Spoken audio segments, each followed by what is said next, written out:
बिस्मिल्लाहिर्रहमानिर्रहीम। अस्सलाम वालेकुम students, this is doctor Hamza Tanzeel और आज हम डिस्कस करेंगे past paper short question answers and MCQs of the chapter growth and development. Students, अब जानते हैं कि ये चैप्टर जो है ये बोर्ड एग्ज़ाम्स के पॉइंट ऑफ व्यू से बहुत इंपॉर्टेंट है। तो इसके जो इम्पॉर्टेंट शॉर्ट क्वेश्चंस और एमसीक्यूज़ जो प्रीवियस पेपर्स में आ चुके हैं आज हम उन्हें डिस्कस करेंगे और देखेंगे कि उनका राइट आंसर्स क्या हैं और किस तरह अगर उन्हें बोर्ड में लिखा जाए और हमें पूरे 2 नंबर मिल सकते हैं। तो स्टूडेंट्स, हम स्टार्ट करें। सबसे पहला क्वेश्चन नंबर 1 हमारे पास है, difference between growth and development. Growth और डेवलपमेंट में क्या डिफरेंस है? तो स्टूडेंट्स, हम स्टार्ट करते हैं ग्रोथ से। अगर हम ग्रोथ की बात करें तो ग्रोथ किसे कहते हैं? An increase in the number and size of cells is known as growth. Cells की तादाद और सेल्स के साइज़ में इजाफे को स्टूडेंट्स हम क्या कहते हैं? ग्रोथ कहते हैं। और ग्रोथ जो होता है ये हमारे पास क्या होता है? ये एक इरिवर्सिबल और परमानेंट प्रोसेस है। इरिवर्सिबल और परमानेंट प्रोसेस से मुराद एक ऐसा प्रोसेस है जो कि वापस रिवर्स नहीं हो सकता। अगर एक दफ़ा एक सेल्स 2 में डिवाइड हो गया तो वापस वो 2 मिलके एक नहीं बना सकते। तो इसलिए इसको क्या बोला जाता है? It is an irreversible and permanent process. और अगर हम बात करें डेवलपमेंट की तो डेवलपमेंट थोड़ा सा डिफरेंट है। डेवलपमेंट हमारे पास क्या होता है? Development is a programmed series of stages from a simpler to more complex form. किसी भी एक सिंपल चीज़ का after series of changes complex form में डेवलप हो जाना, ये हमारे पास क्या होता है? डेवलपमेंट। अब स्टूडेंट्स, अगर मैं यहाँ पे आपको एक एग्जांपल दूँ, हमारे पास स्पर्म और एग मिलके क्या बनाते हैं? जाइगोट। जाइगोट एक सिंगल सेल होता है। अब वो जाइगोट अपने आप को रिपीटेडली डिवाइड करता है, अपने नंबर ऑफ सेल्स और अपना साइज़ इंक्रीज़ करता है, जिसे हम क्या नाम देंगे यहाँ पर? ग्रोथ। और एक एम्ब्रियो बना लेता है। अब स्टूडेंट्स, उस एम्ब्रियो के अंदर सीरीज़ ऑफ चेंजेस होती हैं, जैसे skin, eyes, brain, legs, heart, ये डिफरेंट स्ट्रक्चर बन जाते हैं, जिसकी वजह से वो एक सिंपल सा जो एम्ब्रियो था वो एक कॉम्प्लेक्स फॉर्म में डेवलप हो जाता है, जिससे हम किस चीज़ का नाम देंगे? डेवलपमेंट का। तो ग्रोथ ये हमारे पास क्या है? Increase in the number and size of a cells. और डेवलपमेंट क्या होता है? सीरीज़ ऑफ चेंजेस, जिसके अंदर कोई भी सिंपल चीज़ जो है वो किस में कन्वर्ट हो जाती है? कॉम्प्लेक्स फॉर्म में डेवलप हो जाती है। नेक्स्ट स्टूडेंट, क्वेश्चन नंबर 2 है, what is apical meristem and intercalary meristem. Student, सबसे पहले तो आपको ये समझना है कि मेरिस्टेम सेल्स क्या होते हैं। ये कॉन्सेप्ट क्लियर करने की ज़रूरत बहुत से स्टूडेंट्स को है। मेरिस्टेम सेल्स ऐसे सेल्स को बोलते हैं जिनके अंदर एबिलिटी होती है क्या करने की? अपने आप को डिवाइड करने की। वो सेल्स जिनके अंदर एबिलिटी है अपने आप को डिवाइड करने की, उन सेल्स को हम स्टूडेंट्स क्या नाम देते हैं? Meristem cells. तो मतलब, और ये प्लांट्स के अंदर एग्जिस्ट करते हैं, हमें पता है। तो प्लांट की बॉडी का जो भी पार्ट अपने आप को ग्रो कर रहा है, जो भी साइज़ प्लांट की बॉडी का क्या हो रहा है, जो भी पार्ट प्लांट की बॉडी का क्या हो रहा है? इंक्रीज़ इन साइज़ हो रहा है, तो हम ये कह सकते हैं कि वहाँ पे जो सेल्स मौजूद हैं वो कौन सा वाले हैं? मेरिस्टेम सेल्स मौजूद हैं। अब मेरिस्टेम सेल्स जो हैं ये 3 तरह के होते हैं, apical meristem cells, intercalary meristem cells और लेटरल मेरिस्टेम सेल्स। लेकिन क्वेश्चन में जो फ्रीक्वेंटली पूछा जाता है वो एपिकल मेरिस्टेम्स के बारे में पूछा जाता है और इंटरकैलरी मेरिस्टेम्स के बारे में पूछा जाता है। तो सबसे पहले स्टूडेंट्स, हम एपिकल मेरिस्टेम सेल्स के बारे में बात करते हैं। तो एपिकल का जो मीनिंग है उसका मीनिंग क्या होता है? अपर, टॉप। तो एपिकल मेरिस्टेम सेल्स क्या होंगे? ये वो मेरिस्टेम सेल्स होंगे जो कि मौजूद होंगे at the tips of roots and shoots.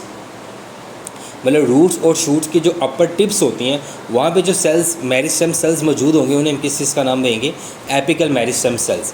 और डेफिनेटली बात है, ये चूँकि टिप्स पर मौजूद होंगे तो ये क्या करेंगे? ये रूट्स और शूट्स को क्या करेंगे? लेंथ वाइज इंक्रीज़ करेंगे, ये इनकी एक्सटेंशन करेंगे, अपवर्ड भी और डाउनवर्ड भी। और आपको पता है कि एक ऐसी ग्रोथ जिसके अंदर प्लांट्स की क्या इंक्रीज़ होती है? लेंथ इंक्रीज़ होती है, उस ग्रोथ को हम क्या नाम दे रहे होते हैं? Primary growth. तो हम ये कह सकते हैं कि एपिकल मेरिस्टेम सेल्स जो होते हैं ये मौजूद होते हैं at the tips of roots and shoots. और इनका प्राइमरी कंसर्न क्या होता है? एक्सटेंशन करना प्लांट की बॉडी की लेंथ वाइज। और वो ग्रोथ जिसके अंदर प्लांट्स की लेंथ इंक्रीज़ हो रही होती है उसे हम किस चीज़ का नाम दे रहे होते हैं? प्राइमरी ग्रोथ का। तो हम ये कह सकते हैं कि एपिकल मेरिस्टेम सेल्स जो होते हैं ये प्लांट्स की कौन सी ग्रोथ करवा रहे होते हैं? प्राइमरी ग्रोथ करवाने में इंक्लूड होते हैं। नेक्स्ट आएगा इंटरकैलरी मेरिस्टेम सेल्स। अगर हम इंटरकैलरी मेरिस्टेम सेल्स की बात करें तो वो कह रहे हैं कि एक्चुअली में these are the part of apical meristem cell. ये एपिकल मेरिस्टेम सेल्स के ही पार्ट होता है, which get separated from apex by permanent tissue. आपको मैंने भी बताया कि जो एपिकल मेरिस्टेम सेल्स होते हैं ये कहाँ मौजूद होते हैं? At the tips of roots and shoots. तो वहाँ से कुछ सेल्स अलग होकर आ जाते हैं कहाँ पर, at the base of internodes. Internodes basis के ऊपर कुछ सेल्स एपिकल मेरिस्टेम सेल से सेपरेट होने के बाद यहाँ आ जाते हैं। तो वो सेल्स जो कि एपिकल मेरिस्टेम सेल से सेपरेट होने के बाद आ जाते हैं एट द बेसिस ऑफ कहाँ, इंटरनोड्स, उन्हें हम किस चीज़ का नाम दे रहे होते हैं, इंटरकैलरी मेरिस्टेम सेल्स। और ये जो इंटरकैलरी मेरिस्टेम सेल्स होते हैं इनका फंक्शन बड़ा इंपॉर्टेंट है। ये इंपॉर्टेंट रोल प्ले करते हैं किसके अंदर, in the production of leaves and flower. मतलब लीव्स की और फ्लावर्स की प्रोडक्शन के अंदर इंटरकैलरी मेरिस्टेम सेल्स इन्वॉल्व होते हैं। और सबसे important MCQs, these are temporary of nature, मतलब ये टेम्परेरी होते हैं, परमानेंटली ये नहीं वहाँ पे अवेलेबल रहते हैं। जब इनका काम पूरा हो जाता है तो ये वहाँ से ऑटोमेटिकली रिमूव्ड हो जाते हैं। तो आपने कॉन्सेप्ट याद रखना है कि apical meristem cells present at the tips of roots and shoots, और पौधे की लेंथ को इंक्रीज़ कर रहे होते हैं, मतलब प्राइमरी ग्रोथ करवा रहे होते हैं। और intercalary meristem cells they are present at the basis of internodes, these are actually the part of apical meristem cells. और ये प्रोडक्शन ऑफ क्या करवाते हैं, लीव्स एंड फ्लावर, और ये परमानेंट नहीं होते, ये क्या होते हैं, टेम्परेरी होते हैं। तो student next question number 3, name the phases of plant growth. Plant growth की फेजेस के आगे अगर हम बात करें तो स्टूडेंट्स प्लांट की जो फेजेस हैं ग्रोथ की वो 4 हैं। नंबर 1 सेल डिवीजन, जिसके अंदर प्लांट्स अपने नंबर ऑफ सेल्स को क्या करता है, इंक्रीज़ करता है बाय माइटोसिस। सेकंड है सेल इन लार्ज इलोंगेशन, जिसके अंदर क्या होता है कि सेल अपने साइज़ को क्या करता है, इंक्रीज़ करता है। मतलब प्लांट के जो सेल्स पहले डिवाइड हुए, फिर डिवाइड होने के बाद वो अपने साइज़ को क्या करेंगे, इंक्रीज़। और आपकी बुक में मेंशन है ये अप टू 150 टाइम अपने साइज़ को क्या करते हैं, इंक्रीज़ करते हैं। उसके बाद है मैच्योरेशन। मैच्योरेशन क्या होता है, ये फाइनली अपनी एक शेप अटेन कर लेते हैं। मैच्योरेशन के बाद में ये होता है कि ये मज़ीद अपने आप को चेंज नहीं करते, जितना उन्होंने अपने आप को चेंज करना था वो कर लिया। तो वो जो एक फाइनल स्टेज आती है जिसके बाद वो मज़ीद अपने आप को चेंज नहीं करेंगे, वो कौन सी होती है, मैच्योरेशन। और जो लास्ट वन वो है डिफ्रेंशिएशन। डिफ्रेंशिएशन के अंदर क्या होता है कि वो एक स्पेशलाइज टिश्यू या स्ट्रक्चर में क्या होते हैं, कन्वर्ट हो जाते हैं। नंबर 1 सेल डिवीजन, जिसके अंदर नंबर ऑफ़ सेल्स इंक्रीज़ करेंगे। नंबर 2 सेल इलोंगेशन, जिसके अंदर वो अपना साइज़ इंक्रीज़ करेंगे। नंबर 3 मैच्योरेशन, जिसके अंदर वो अपना फाइनली साइज़ अटेन कर लेंगे। और नंबर 4 डिफ्रेंशिएशन, जिसके अंदर वो किसी एक स्पेसिफिक स्ट्रक्चर में क्या हो जाएंगे, डेवलप हो जाएंगे। नेक्स्ट क्वेश्चन नंबर 4 है student, define differentiation and mention it's stages in plants. वो कह रहा है कि डिफ्रेंशिएशन क्या होता है और प्लांट्स में इसकी क्या स्टेजेस है। तो स्टूडेंट्स ये डिफ्रेंशिएशन का कॉन्सेप्ट बड़ा ध्यान से सुनना आप लोगों ने, मैं यहाँ पे आपको उसका थोड़ा सा कॉन्सेप्ट बताने लगा। डिफ्रेंशिएशन किसे कहते हैं, हम डिफ्रेंशिएशन को मीनिंग में ये लेते हैं जब कोई चीज़ किसी दूसरी चीज़ से अलग हो जाए, उसे बोलते हैं डिफ्रेंशिएशन। अब मैं यहाँ पे आपको एक मिसाल दे रहा हूँ, ज़रा ध्यान से सुनना। आपने क्या किया, आपने एक सीड लिया और आपने सीड को ज़मीन में लगा दिया, बो दिया, बीज को ज़मीन में बो दिया। अब आप देखते हो कि उस सीड में से रूट्स निकलती हैं, शूट्स निकलती हैं, लीव्स बनते हैं, फ्लावर बनते हैं, फ्रूट्स फॉर्मेशन होती है। अब अगर आप गौर करो तो जो सीड था उसके अंदर तो लिमिटेड नंबर ऑफ़ सेल्स थे, और लिमिटेड नंबर ऑफ़ सेल्स ने अपने आप को डिवाइड किया, और डिवाइड करने के बाद ये जो डिफरेंट स्ट्रक्चर्स बने, लीफ, रूट्स, लीव्स, ये सारे के सारे स्ट्रक्चर बने इन द रिज़ल्ट ऑफ क्या, डिफ्रेंशिएशन। तो डिफ्रेंशिएशन को हम डिफाइन कैसे करेंगे, it is a formation of specialised tissues. मतलब जो स्पेशलाइज्ड टिश्यूज़ की फॉर्मेशन होती है उसे हम किस चीज़ का स्टूडेंट्स नाम देते हैं, डिफ्रेंशिएशन का। जैसे एक जाइगोट है, जाइगोट ने अपने आप को डिवाइड किया और क्या बना, एम्ब्रियो। और एम्ब्रियो की फर्दर डिवीजन के बाद एक पूरा फीटस बना जिसके पास स्किन भी थी, हार्ट भी था, ब्रेन भी था, सब कुछ थी। तो ये जो फॉर्मेशन ऑफ स्पेशलाइज्ड टिश्यू बने हैं फीटस के अंदर, इन्हें हम किस चीज़ का नाम देंगे, डिफ्रेंशिएशन का। और हम ये बात जानते हैं कि डिफ्रेंशिएशन सडनली तो नहीं होगी, ये after the passing of some series of stages, कुछ स्टेजेस क्रॉस करेंगी तो ये डिफ्रेंशिएशन होगी। एक जो सेल होगा वो एक स्पेशलाइज्ड टिश्यू में डेवलप होगा। तो फॉर्मेशन ऑफ स्पेशलाइज्ड टिश्यू को स्टूडेंट्स हम क्या कहते हैं, डिफ्रेंशिएशन कहते हैं। आइए अब हम देखते हैं कि प्लांट्स के अंदर डिफ्रेंशिएशन कैसे होती है। प्लांट का एक जो सीड होता है वो किस तरह एक पूरा पौधा बन जाता है, उसको हम देखते हैं। नंबर 1 स्टेज 1 में क्या होगा, stage 1 represent the formation of embryo. Stage 1 में एम्ब्रियो फॉर्मेशन होगी, मतलब एक क्लस्टर ऑफ सेल बनेगा just like a cell. Stage 2 में क्या होगा, within the embryo shoot and root apical meristems are recognise. फिर उसके अंदर क्या होगा, वो जो एम्ब्रियो होगा उसके अंदर से रूट्स निकलेंगी और शूट्स निकलेंगी। Cambium is recognise, it is responsible for secondary growth. फिर थर्ड स्टेज में क्या होगा कि वो जो रूट्स और शूट्स बनी थी उनके अंदर कैम्बियम आएगी, जो कि उनकी विड्थ को इंक्रीज़ करेगी, जिसे हम क्या नाम दे रहे हैं, सेकेंडरी ग्रोथ। उसके बाद there is production of leaf primordial, root primordial develop from the root cambium called pericycle. फिर उनके अंदर क्या होगा, लीफ फॉर्मेशन होना शुरू हो जाएगी, रूट्स की फॉर्मेशन होना शुरू हो जाएगी। और नंबर 5 पे क्या होगा, leaf and shoot primordial develop directly from apical meristem cells. तो स्टूडेंट्स हम इसको सिंपली इस तरह भी कह सकते हैं कि डिफ्रेंशिएशन की हमारे पास कितनी स्टेजेस हैं स्टूडेंट्स, 5 स्टेजेस। पहली स्टेज के अंदर क्या हो रहा है कि फॉर्मेशन ऑफ एम्ब्रियो होगा। सेकंड स्टेज के अंदर क्या होगा, सेकंड स्टेज के अंदर हमारे पास एम्ब्रियो के अंदर क्या चीज़ बनेंगी, roots and shoots. Third stage के अंदर क्या होगा, कैम्बियम आएगी। फोर्थ स्टेज के अंदर क्या होगा, फोर्थ स्टेज के अंदर वहाँ पर लीफ प्राइमोडियल और रूट प्राइमोडियल की फॉर्मेशन होगी। और फिफ्थ स्टेज जो होगी स्टूडेंट, उसके अंदर एक कंप्लीट हमारे पास क्या बन जाएगा, प्लांट्स, जिसके अंदर रूट्स भी होंगी, शूट्स भी होंगी, लीव्स भी होंगी, जाइलम भी होगा और फ्लोएम भी होगा। तो ये जो एक स्टोरी शुरू हुई थी एम्ब्रियो से और ख़त्म हुई है कंप्लीट प्लांट के ऊपर, this is called actually differentiation. Next student question number 5 है, what is apical dominance. Apical dominance किसे कहते हैं स्टूडेंट्स, आप लोगों ने एक टॉपिक पढ़ा था जिसका नाम था ग्रोथ कोरिलेशन। तो ग्रोथ कोरिलेशन की जो सबसे इफेक्टिव एग्जांपल है वो कौन से वाली है, एपिकल डोमिनेंस है। अब हम देखते हैं कि एपिकल डोमिनेंस में क्या होता है। वो कह रहे हैं कि one of the most important correlative effect in plant is apical dominance. कह रहे हैं कि प्लांट्स के अंदर जो सबसे अच्छा एक ग्रोथ कोरिलेशन है वो एपिकल डोमिनेंस होता है। इन मैनी प्लांट्स, कहते हैं बहुत से पौधों में, only apical bud grow while growth is suppressed in lower axillary bud. कह रहे हैं कि बहुत से प्लांट्स में ऐसा होता है कि जब उसकी एपिकल बर्ड, अब ऊपर वाली बर्ड ग्रो करी होती है तो वो अपनी साइड वाली और नीचे वाली बर्ड्स को ग्रो होने नहीं देती। इन एन एक्सपेरिमेंट, जब हम तजुर्बा करते हैं, when apical bud was remove, फिर जब हम उसकी एपिकल बर्ड को काट देते हैं, the growth in the lower bird was initiated, तो फिर लोअर बर्ड में ग्रोथ स्टार्ट हो जाती है। तो जिससे हम ये बात समझते हैं कि जब अपर वाली बर्ड ग्रो करती है, जब ऊपर वाली बर्ड ग्रो करती है, तो वो लोअर बर्ड को या एक्सिलरी बर्ड्स को क्या करती है, सप्रेस कर देती है। तो मतलब एपिकल बर्ड का जो ऊपर वाली बर्ड है उसका लोअर बर्ड और एक्सिलरी बर्ड्स के साथ क्या एक रिलेशन है कि जब वो ग्रो करेगी तो साइड्स वाली ग्रो नहीं करेगी। ये हमें कैसे पता चला कि हमने जब उसकी एपिकल बर्ड काट दी तो लोअर बर्ड और लेटरल बर्ड ने साथ में ग्रो करना शुरू कर दिया। तो इससे ये बात साबित हुई कि इनको ग्रोथ करने से कौन रोक रहा था, एपिकल बर्ड रोक रहा था। तो यही फिनोमेना स्टूडेंट्स एक्चुअली में क्या है, एपिकल डोमिनेंस है, कि जिसके अंदर क्या होता है कि व्हेन एपिकल बर्ड ग्रो तो क्या होता है, growth of lower axillary bud was क्या, सप्रेस्ड। क्लियर। अब होता क्या है, अब इसकी कोई ना कोई रीज़न भी होगी। तो साइंटिस्ट ने इसकी रीजंस क्या फाइंड की, उन्होंने रीज़न ये फाइंड की, the oxygen of the terminal bud is responsible for inhibition of growth of lateral birds. कह रहे हैं कि हमारे पास जो ऑक्सीजन होता है ये अवेलेबल होता है किसके अंदर, लेटरल बर्ड्स के अंदर, लोअर बर्ड्स के अंदर। ये एक्चुअली में क्या कर रहा होता है, ग्रोथ को इनहिबिट करके रखता है जब एपिकल बर्ड क्या करी होती है, ग्रो करी होती है। फिर दो साइंटिस्ट थे, थायमन एंड स्कॉक, उन्होंने एक्सपेरिमेंट परफॉर्म किया एपिकल डोमिनेंस के ऊपर।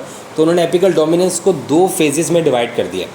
एक फेज़ को नाम दिया इनहिबिटरी इफेक्ट और एक फेज़ को उन्होंने नाम दिया कंपनसेटरी इफेक्ट। इनहिबिटरी इफेक्ट क्या था कि जब अब एपिकल बर्ड ग्रो करेगी तो जो लेटरल बर्ड्स होंगी वो ग्रोथ नहीं करेंगी। तो ये कौन सा इफेक्ट होगा, इनहिबिटरी इफेक्ट। लेकिन जब एपिकल बर्ड को रिमूव कर दिया जाएगा तो लेटरल बर्ड साथ में क्या करना शुरू कर देंगी, ग्रोथ करना शुरू कर देंगी। तो ये इफेक्ट कौन सा होगा, कंपनसेटरी इफेक्ट। ये क्वेश्चन बोर्ड में बहुत दफ़ा आता है कि what is inhibitory effect and compensatory effect. Inhibitory effect क्या था कि जब एपिकल बर्ड ग्रो करेगी तो वो लोअर और लेटरल बर्ड की ग्रोथ को सप्रेस करेगी, और जब हम एपिकल बर्ड को काट देंगे तो लोअर बर्ड्स या लेटरल बर्ड्स ग्रो करना शुरू कर देंगी। तो ये कौन सा इफेक्ट होगा, कंपनसेटरी इफेक्ट। और इसमें जो हार्मोन इन्वॉल्व है वो कौन सा वाला है, ऑक्सीजन है। ये लेटरल बर्ड्स के अंदर मौजूद होता है और ये क्या करता है, उनको इनहिबिट कर रहा होता है, क्या करने से, ग्रो करने से, जब तक एपिकल बर्ड क्या नहीं कर ले, ग्रो ना कर ले। नेक्स्ट क्वेश्चन नंबर 5 है स्टूडेंट्स, व्हाट इज़ डिस्क्वाइडल क्लेविज। ये बहुत इंपॉर्टेंट क्वेश्चन है कि डिस्क्वाइडल क्लेविज क्या होती है। स्टूडेंट्स हम लोगों ने पढ़ा था कि जब स्पर्म और एग मिलके बनाते हैं जाइगोट, फिर आगे से जाइगोट अपने आप को डिवाइड करता है और एम्ब्रियो बनाता है। तो वो जो जाइगोट अपने आप को डिवाइड करके एम्ब्रियो बनाता है ना, उसे बोलते हैं क्लेविज। क्लेविज का मतलब होता है डिवाइड करना। तो जब जाइगोट का सेल अपने आप को डिवाइड करेगा और एम्ब्रियो बनाएगा तो उस प्रोसेस को हम क्लेविज बोल रहे होते हैं। लेकिन व्हाट इज़ डिस्क्वाइडल क्लेविज, अब यहाँ पे जो क्वेश्चन डिफरेंट है वो है कि डिस्क्वाइडल क्लेविज क्या होती है। तो कह रहे हैं कि इन बर्ड्स एग, जो परिंदे होते हैं उनके अंडे के अंदर क्या होता है, the process of cell division is confined, वही लिमिटेड होता है to the small disc of protoplasm lying on the surface of yolk. वो कह रहे हैं कि बर्ड्स के अंदर जो क्लेविज का प्रोसेस है वो कन्फाइंड होता है सिर्फ एक स्पेसिफिक एरिया के ऊपर जो कि यॉक के ऊपर मौजूद होता है at the terminal pole. This type of cleavage is called discoidal cleavage. मतलब पूरा का पूरा एग जो है उसके अंदर क्लेविज प्रोसेस नहीं होता, क्लेविज प्रोसेस सिर्फ एक कन्फाइंड होता है a small disc of protoplasm जो कि मौजूद होती है on the surface of yolk के ऊपर, इसलिए इसको क्या नाम दिया जाता है, discoidal cleavage. Next student question number 7 है what is epiblast and hypoblast. अगर एपीब्लास्ट और हाइपोब्लास्ट की बात करें तो स्टूडेंट्स हम लोगों ने जब टॉपिक पढ़ा था gastrulation, formation of germs layer, ectoderm, mesoderm और एंडोडर्म की जो फॉर्मेशन होती है उससे गैस्ट्रोलेशन बोलते हैं। लेकिन गैस्ट्रोलेशन के दौरान सबसे पहले जो चीज़ बनती है वो बनती है एपीब्लास्ट और हाइपोब्लास्ट। हमारे पास जो एम्ब्रियो बनता है वो एम्ब्रियो दो पार्ट में डिवाइड होता है। जो हमारे पास ब्लास्टोडर्म बनता है, ब्लास्टोडर्म किसे बोल रहे हैं हम, एम्ब्रियो को बोल रहे हैं। तो जो हमारे पास ब्लास्टुला होता है उसकी जो डर्म्स होती हैं, उसकी जो मेम्ब्रेन होती हैं वो दो पार्ट में डिवाइड हो जाती हैं। जो अपर लेयर्स होती हैं ऑफ ब्लास्टोडर्म की या एम्ब्रियो की, उन्हें हम किस चीज़ का नाम दे रहे होते हैं, epiblast. The upper layer of blastoderm, यहाँ पे ब्लास्टोडर्म से क्या मुराद है, एम्ब्रियो की जो मेम्ब्रेन्स होती हैं। तो कह रहे हैं कि एम्ब्रियो की जो अपर मेम्ब्रेन्स होती हैं उन्हें क्या कहा जाता है, एपीब्लास्ट, जो कि इन फ्यूचर क्या बनाती हैं, एक्टोडर्म और मेसोडर्म। तो सेम इस तरह जो लोअर लेयर्स होती हैं किस चीज़ की, ब्लास्टोडर्म मतलब एम्ब्रियो सेल्स की, उन्हें हम किस चीज़ का नाम देंगे, हाइपोब्लास्ट, और ये इन फ्यूचर क्या बनाती हैं, एंडोडर्म। तो बहुत क्लियर सा इसका आंसर है कि the upper layers of blastoderm are called epiblast, और ये फ्यूचर में क्या बनाएंगे, एक्टोडर्म और मेसोडर्म। और जो लोअर लेयर्स होती हैं, इनर लेयर्स होती हैं ब्लास्टोडर्म की, उन्हें क्या कहा जाता है, हाइपोब्लास्ट, और ये इन फ्यूचर क्या बनाएंगी, एंडोडर्म। नेक्स्ट स्टूडेंट क्वेश्चन है what is area of pellucida and area of ओपेका। Area of pellucida क्या होता है और एरिया ऑफ ओपेका क्या होता है, ये आप लोगों ने स्टूडेंट ज़रा ध्यान से देखना है। Area of pellucida and area of क्या, ओपेका। अब वो कह रहे हैं कि जो ब्लास्टोडर्म होता है, जो एम्ब्रियो होता है, उसके जो सेंट्रल सेल्स होते हैं, the central cells of blastoderm can be separated from the yolk, वो यॉक से अलग हो जाते हैं। Under these central disc a pool of fluid develop, और वहाँ पे एक पूल ऑफ फ्लूइड, वहाँ पे पानी का एक पूल डेवलप हो जाता है, raising them off the yolk and giving the area of translucent appearance the area of pellucida. वो कह रहे हैं कि जो सेंट्रल सेल्स होते हैं किस चीज़ के, ब्लास्टोडर्म से, वो यॉक से सेपरेट होकर क्या बनाते हैं, अ पूल ऑफ फ्लूइड, और वो जो पूल ऑफ फ्लूइड बनता है उसकी अपीयरेंस कैसी होती है, ट्रांसल्यूसेंट अपीयरेंस होती है। इस ट्रांसल्यूसेंट अपीयरेंस एरिया को क्या बोलते हैं, एरिया ऑफ पेल्यूसिडा। अब जो सेकंड है हमारे पास वो है एरिया ऑफ ओपेका। ये क्या होता है, इसके अंदर जो पेरिफेरल साइड वाले जो सेल्स होते हैं ब्लास्टोडर्म के, एम्ब्रियो के, वो यॉक से सेपरेट नहीं होते, वो उसके साथ ही जुड़े रहते हैं, और वो जो एरिया होता है उसको क्या बोलते हैं, एरिया ऑफ क्या, opaca. Central cells of blastoderm वो सेपरेट हो जाते हैं और एक पूल ऑफ फ्लूइड डेवलप करते हैं और ट्रांसल्यूसेंट सी अपीयरेंस देते हैं, जिससे हम किस चीज़ का नाम दे रहे हैं, एरिया ऑफ पेल्यूसिडा। जबकि पेरिफेरल सेल्स सेपरेट नहीं होते, वो अटैच नहीं रहते हैं, और वो जो एरिया बनाते हैं वो एरिया कौन सा होता है, area of opaca. Next question number 9 है student what is grey crescent area. Grey crescent area students क्या होता है, ग्रे क्रिसेंट एरिया एक्चुअली में is the pigment free area that appear at the time of fertilisation.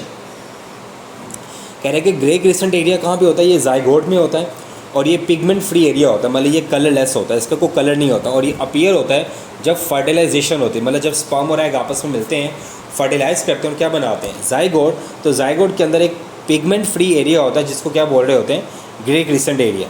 और ये जो grey crescent area होता है, इसको वो साइटोप्लाज्म भी कह रहा है, contain information essential for development. हम लोग अभी तक ये समझते रहे हैं कि जो न्यूक्लियस है उसके पास सारी जेनेटिक इन्फॉर्मेशन है, नो डाउट न्यूक्लियस के पास ही सारी जेनेटिक इन्फॉर्मेशन है, लेकिन जो साइटोप्लाज्म होता है उसके अंदर जो ग्रे क्रिसेंट एरिया होता है उसके पास भी कुछ एसेंशियल इन्फॉर्मेशन होती है किस चीज़ की, डेवलपमेंट की। ये बात तो जीन्स तो सारी न्यूक्लियस के अंदर है, लेकिन कौन सी जीन कब एक्टिव करवानी, ये काम किसका होता है, ग्रे क्रिसेंट एरिया का। नेक्स्ट स्टूडेंट क्वेश्चन नंबर 10 है राइट डाउन द रिजल्ट्स या conclusion of Spemann experiment. Spemann ने डिफरेंट एक्सपेरिमेंट्स किए थे, कह रहे कि उनके कंक्लूजन क्या है। पहला जो कंक्लूजन स्पेमैन ने निकाला था वो ये था कि all sales contain the same nuclear information. कह रहे कि बॉडी के अंदर जितने भी सेल्स होते हैं उन तमाम सेल्स की न्यूक्लियर इन्फॉर्मेशन क्या होती है, सेम होती है। अब मेरी बॉडी के अंदर अनलिमिटेड अनकाउंटेबल सेल्स हैं, हर सेल्स के अंदर जो नंबर ऑफ क्रोमोसोम्स है वो 23 पेयर्ड है, और सब के अंदर जेनेटिक इन्फॉर्मेशन तकरीबन नहीं 100% क्या है, सेम है। सेकेंड उसने क्या कहा, in the grey crescent area cytoplasm contain information essential for development. वो कह रहे हैं कि साइटोप्लाज्म का जो एक ग्रे क्रिसेंट एरिया होता है उसके पास एसेंशियल इन्फॉर्मेशन होती है किस चीज़ के लिए, डेवलपमेंट की। मतलब यहाँ पे उसने ये बात क्लियर करने की कोशिश की है कि नॉट ओनली द न्यूक्लियस जिसके पास सारी जेनेटिक इन्फॉर्मेशन है, वो कह रहे हैं कि साइटोप्लाज्म के अंदर एक ग्रे क्रिसेंट एरिया होता है, वो भी एसेंशियल होता है किस चीज़ के लिए, डेवलपमेंट के लिए। वो भी ज़रूरी है किस चीज़ के लिए, न्यूक्लियस की इन्फॉर्मेशन को रीड करने के लिए। नेक्स्ट स्टूडेंट क्वेश्चन नंबर 11 है, what is embryonic induction. Embryonic induction क्या होता है। एम्ब्रियोनिक का तो हमें पता है कि अ क्लस्टर या a mass of cells which is formed after the repeated division in the zygote. Induction का वर्ड निकले इंड्यूस से। इंड्यूस का मतलब होता है किसी चीज़ को उभारना, प्रोवोक करना। तो एम्ब्रियोनिक इंडक्शन क्या होगा, the capacity of some cells to evoke a specific development response in other is widespread phenomena in development. कह रहे हैं कि एम्ब्रियो के अंदर कुछ सेल्स के अंदर ये एबिलिटी होती है कि वो दूसरे सेल्स को क्या करते हैं, प्रोवोक करते हैं, दूसरे सेल्स को स्टिमुलेट करते हैं कि वो एक स्पेसिफिक काइंड ऑफ क्या करें, डेवलपमेंट करें, जिससे हम किस चीज़ का नाम देंगे, एम्ब्रियोनिक इंडक्शन। इसकी छोटी सी एग्जांपल अब ये ले लो कि जो एक्टोडर्म होती है ना, एक्टोडर्म वो नर्वस सिस्टम बनाती है, ये तो हम जानते हैं। और एक्टोडर्म को नर्वस सिस्टम बनाने के लिए जो चीज़ स्टिमुलेट करती है वो मेसोडर्म के सेल्स होते हैं। एक्टोडर्म ने ही नर्वस सिस्टम बनाना है, लेकिन मेसोडर्म के सेल्स उसको स्टिमुलेट करते हैं कि वो क्या बनाए, नर्वस सिस्टम बनाए। तो यहाँ पे जो मेसोडर्म के सेल्स हैं वो प्रोवोक कर रहे हैं किसको, एक्टोडर्म के सेल्स को, कि वो फॉर्मेशन ऑफ क्या करें, nervous system. That is actually या क्या, embryonic induction. Clear. Question number 12 है, डिफाइन जर्नेटोलॉजी एंड टेराटोलॉजी। ये डेफिनेशंस बहुत इंपॉर्टेंट है कि जर्नेटोलॉजी क्या होता है और टेराटोलॉजी क्या होता है। अगर हम जर्नेटोलॉजी की बात करें, the study of ageing and its factor is called gerontology. कह रहे हैं कि जो एजिंग होती है, एजिंग की स्टडी करना, और वो फैक्टर्स जो एजिंग के लिए रिस्पॉन्सिबल होते हैं, जो जल्दी एजिंग बिफोर टाइमिंग ले आते हैं, या एजिंग के साइन एंड सिम्टम्स होते हैं, उनकी स्टडी करना, ये हमारे पास क्या होता है, जर्नेटोलॉजी।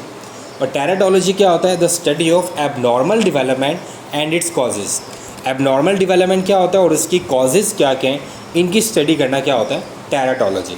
ये दोनों ब्रांचेस बहुत इंपॉर्टेंट है बोर्ड के पॉइंट ऑफ व्यू से।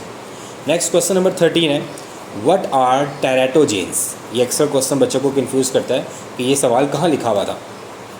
तो टेराटोजेन्स ये एबनॉर्मल डेवलपमेंट में लिखा हुआ है स्टूडेंट्स। टेराटोजेन्स की बात करें तो ये क्या होता है, environmental factors causing or contributing to abnormal development are grouped together as teratogens। मतलब वो environmental factors जो कि रिस्पॉन्सिबल होते हैं abnormal development में, उन्हें collectively किस चीज़ का नाम दिया जाता है स्टूडेंट्स, टेराटोजीन्स का। ये सवाल अक्सर बोर्ड में आता है कि व्हाट इज़ टेराटोलॉजी एंड टेराटोजीन्स।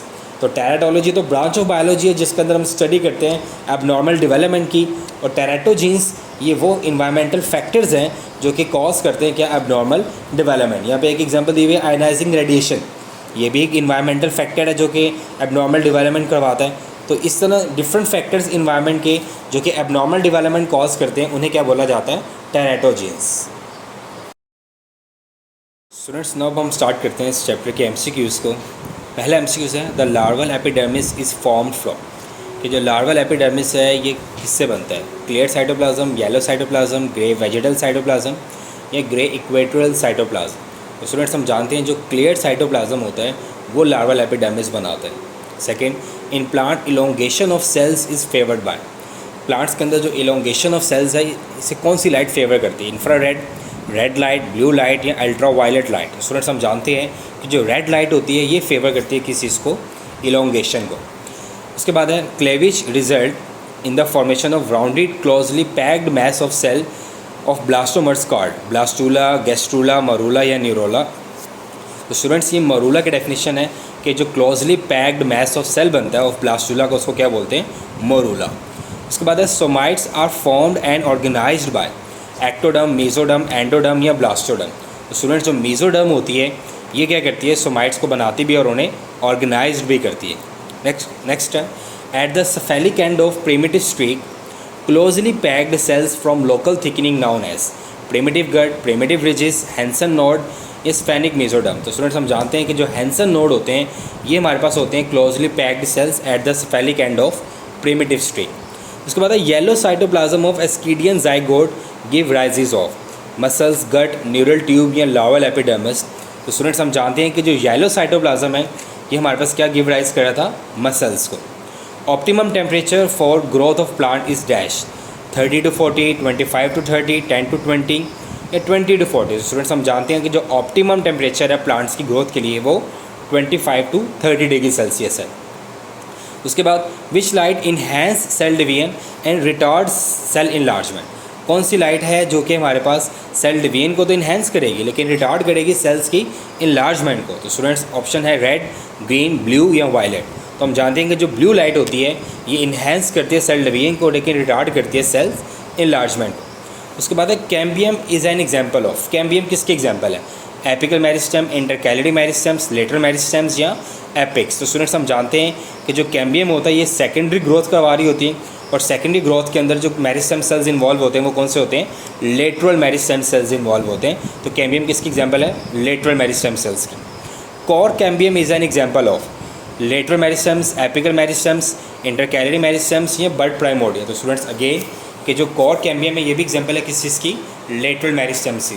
उसके बाद है the unspecialised cells present in flat worm and planaria are called. ये बड़ा इंपॉर्टेंट क्वेश्चन है कि वो जो अनस्पेशलाइज्ड सेल्स होते हैं प्लेनेरिया के अंदर और फ्लैट वर्म के अंदर जो कि साइट ऑफ इंजरी की तरफ पे पहुंचते हैं और वहाँ पे जाके बॉडी के पार्ट्स को रीजनरेट करते हैं, उन सेल्स को क्या कहा जाता है, ऑस्टियोब्लास्ट, ऑस्टियोक्लास्ट, एपिब्लास्ट या नियोब्लास्ट। तो स्टूडेंट्स उन सेल्स को क्या बोलते हैं, नियोब्लास्ट सेल्स।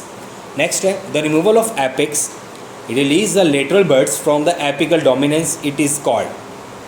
कह रहे कि जब आप एपिकल बर्ड्स को रिमूव कर दो तो लेटरल बर्ड जो है वो ग्रो करना शुरू कर दें, तो ये कौन सा इफेक्ट होता है, inhibitory effect, compensatory effect, apical dominance या रिप्रोडक्शन। तो स्टूडेंट्स हमने पढ़ा था ये कंपनसेटरी इफेक्ट है जिसके अंदर एपिकल बर्ड्स को रिमूव किया जाता है और देन फिर लेटरल बर्ड्स जो हैं वो क्या करना शुरू कर देती हैं, ग्रोथ करना शुरू कर देती हैं। A condition in which palatine process of maxilla and palatine fails to fuses. ये स्पॉट एंड मूवमेंट का एक एमसीक्यू होता है जो यहाँ पे लिख दिया गया है। कह रहे हैं कि एक ऐसी कंडीशन जिसके अंदर पैलेंटाइन प्रोसेस ऑफ मैक्सिला और पैलेंटाइन बोन सही से फ्यूज़ नहीं होते। तो स्टूडेंट्स इसका आंसर आपको पता है कि ये एक ऐसी कंडीशन है जिसे क्या बोला जाता है, क्लेफ्ट पैलेट। क्लियर। उसके बाद the mesodermal cells do not invaginate but migrate medially caudally from both sides and create mid line thickening cord. ये बहुत इंपॉर्टेंट एमसीक्यू है। Hensen node, primitive streak, epiblast या हाइड्रोब्लास्ट। तो स्टूडेंट्स इसका right answer क्या होता है, प्रिमिटिव स्ट्रीक। ये बहुत दफ़ा बोर्ड में एक क्वेश्चन आया हुआ है। Next, vitamins are organic compound synthesize within the plant body in the presence of. कह रहे हैं कि वाइटामिन्स जो है ये ऑर्गेनिक कंपाउंड है, ये प्लांट की बॉडी के अंदर बनते हैं, किसकी मौजूदगी में, वाटर, न्यूट्रिएंट्स, लाइट या ऑक्सीजन। तो student the right answer is here light. Anything which interferes with the normal process of development is a factor causing. कह रहे कोई भी चीज़ अगर आपकी नॉर्मल डेवलपमेंट में इंटरफेयर करी है तो उससे आप क्या करोगे, वो क्या कॉज करेगी, एजिंग, रीजनरेशन, नॉर्मेलिटीज़ या एबनॉर्मेलिटीज़। तो कॉमन सेंस की बात है, वो चीज़ एबनॉर्मेलिटीज़ कॉज करेगी। Which are the following chromosomal abnormalities lead to tallness, aggressiveness, mental defect and anti social behaviour. तो उसमें क्रोमोसोम्स का पैटर्न क्या होगा, X X Y, X X Y या एक्स वाई वाई। तो स्टूडेंट्स ये बुक की लाइन है, हम लोगों ने पढ़ा हुआ है कि एक्स वाई वाई ये पैटर्न ऑफ सेक्स क्रोमोसोम जिनमें होगा वो टॉल होंगे, एग्रेसिव बिहेवियर शो करेंगे, मेंटली डिफेक्ट होंगे, उनके अंदर एंटी सोशल बिहेवियर भी होगा। नेक्स्ट क्वेश्चन है the individual who are born with abnormal organ और बॉडी पार्ट्स आर कॉल्ड। कह रहे हैं कि वो इंडिविजुअल जो कि ऐसे पैदा हों जिनके अंदर बॉडी ऑर्गन्स एबनॉर्मल हो या कोई बॉडी का पार्ट एबनॉर्मल होने क्या कहेंगे, मेल फॉर्म, मैलिग्नेंट, फेलिग्नेंट या मेल फंक्शन। तो उन्हें हम क्या कहेंगे, मेल फॉर्म। उसके बाद Walther Flemming first observe chromosomes in the dividing cells in the larva of. कह रहे हैं कि वेल्दर फ्लेमिंग ने सबसे पहले क्रोमोसोम्स देखे थे फ्रॉग के अंदर, इंसेक्ट्स के अंदर, सी अर्चिन के अंदर या स्लैमेंडर के अंदर। तो स्टूडेंट्स हम पढ़ेंगे ये क्रोमोसोमल एंड डीएनए के अंदर कि स्लैमेंडर के अंदर सबसे पहले क्या देखे गए थे, क्रोमोसोम्स को देखा गया था और देखा किसने था, वेल्दर फ्लेमिंग ने। Clear cytoplasm in an ascidian zygote produce. Clear cytoplasm जो है वो एस्केडियन जाइगोट के अंदर क्या प्रोड्यूस करेगा, मसल सेल्स, लार्वल एपिडर्मिस, गट या नोटोकॉर्ड। तो स्टूडेंट्स हम जानते हैं कि क्लियर साइटोप्लाज्म क्या बनाता है, लार्वल एपिडर्मिस। स्टूडेंट्स ये हमारे एमसीक्यू से इस चैप्टर के। होप सो आपको क्लियर हो गया होगा। फिर भी अगर किसी के माइंड में कोई क्वेश्चन है तो आप इसे कमेंट कर सकते हो या मुझसे कभी भी एनी टाइम पूछ सकते हो। अगर फिर भी आपकी कन्फ्यूजन क्लियर नहीं होगी तो हम इसके लिए लाइव सेशंस अरेंज कर सकते हैं। स्टूडेंट्स इन चैप्टर्स के पास पेपर्स और एमसीक्यूज़ को ध्यान से पढ़ना ताकि आप बोर्ड के एग्ज़ाम्स के अंदर अच्छे मार्क्स स्कोर कर सको। अपना ख्याल रखिएगा। अल्लाह हाफ़िज़।